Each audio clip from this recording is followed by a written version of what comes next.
Hello everyone, my name is the Phawx. This is a good news day for, I guess, what is my officially running series now on what we know so far about the GPD Win 2. This is part 3. I've been waiting for verified news because there's no reason for me to speculate on anything else because we didn't have any new information. Thankfully this morning, Wade on the Dingo forums provided us a new image, a new teaser image that reveals and confirms everything from my first video, and it also shows that I was wrong in my second video about the 7-inch screen, and I'll go into that in a second.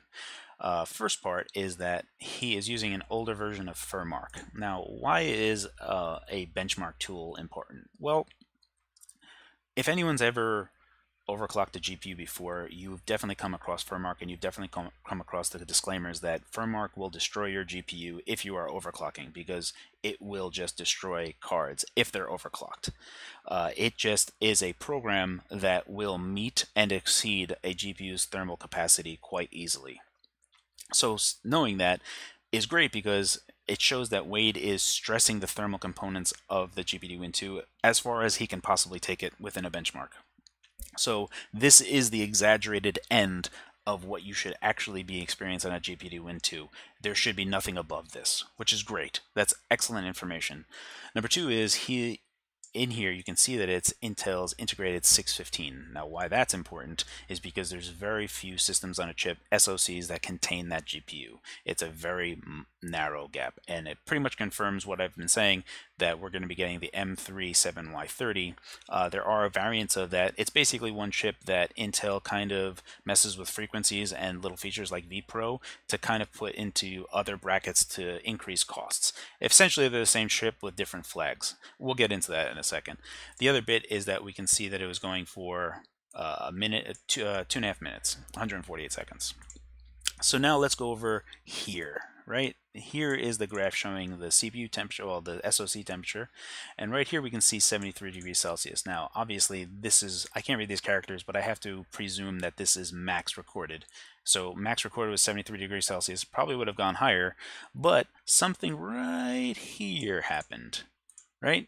And this, I would have to assume, is when Wade kicked in the fan, because you can see right here that the temps go down and stay stable. And now the temperature wouldn't go down with this program, which means that the only reason that this would go down and stay stable is that the fan was activated at this point, which means that when the fan is activated, that you can anticipate that the GPD Win 2's max temperature is going to be around 68 degrees Celsius. This is 67 degrees Celsius, but essentially extremely managed temperatures, extremely managed thermals on the GPD Win 2, which is great because it solves one of the problems of the GPD Win, was the thermal output. It just wasn't able, with the fan far away from that, it was an 11th hour change that they put in, and it wasn't able to effectively combat the thermal output of the 8700 series because it was initially supposed to be the 8500.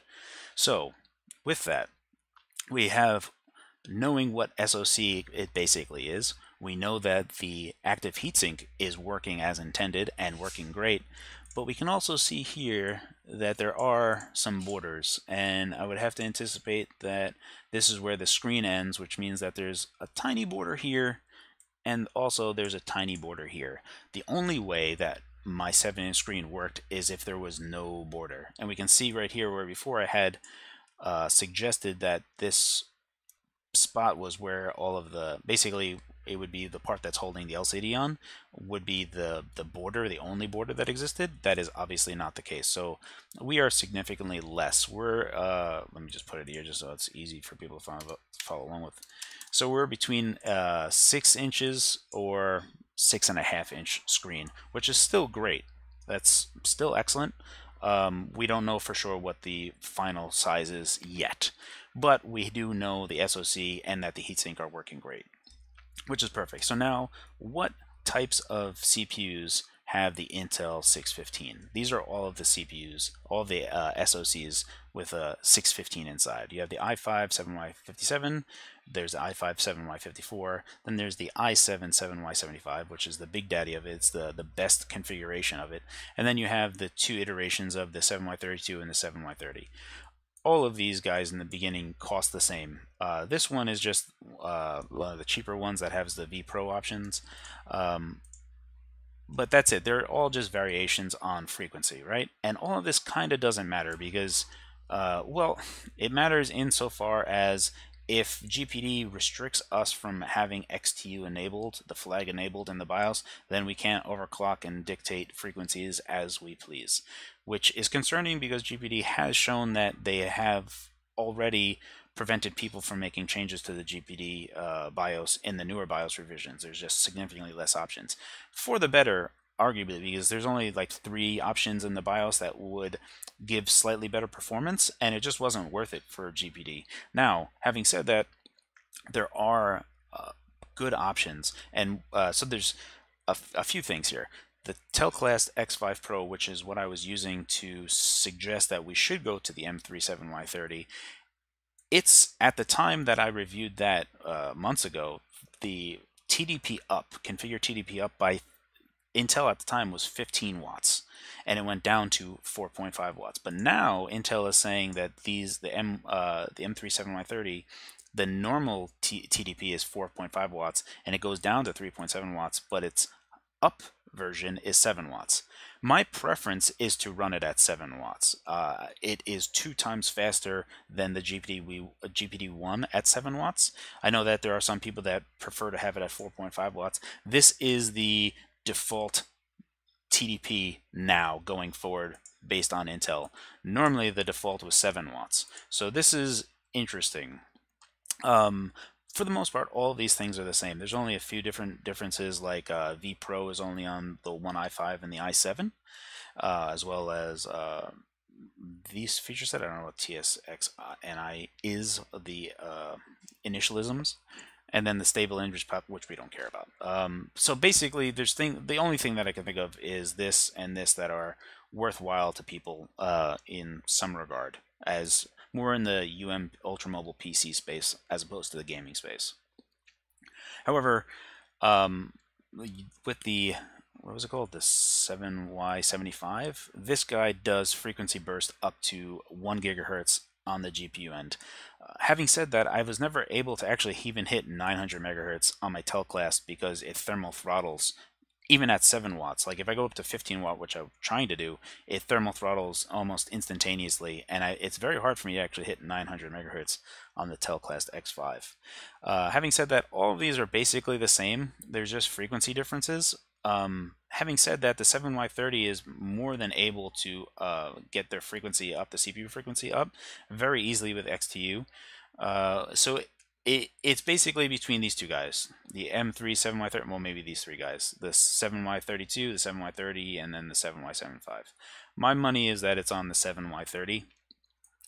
You can see that the list price, which is not what China gets at all, because we've seen that they've managed to have full tablets at less cost than these chips.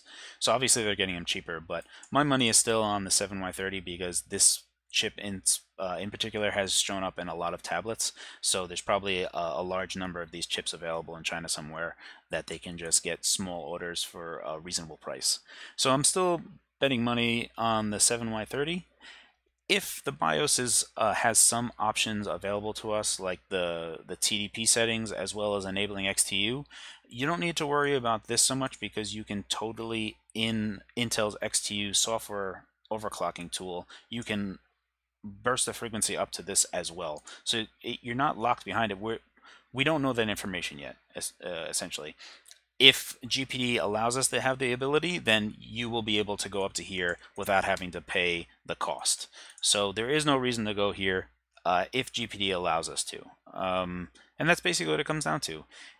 At the very least, it's great news. Even if we do 4.5 watts, we're still looking at 150% of the performance. Not 2 times, it's 1.5 times.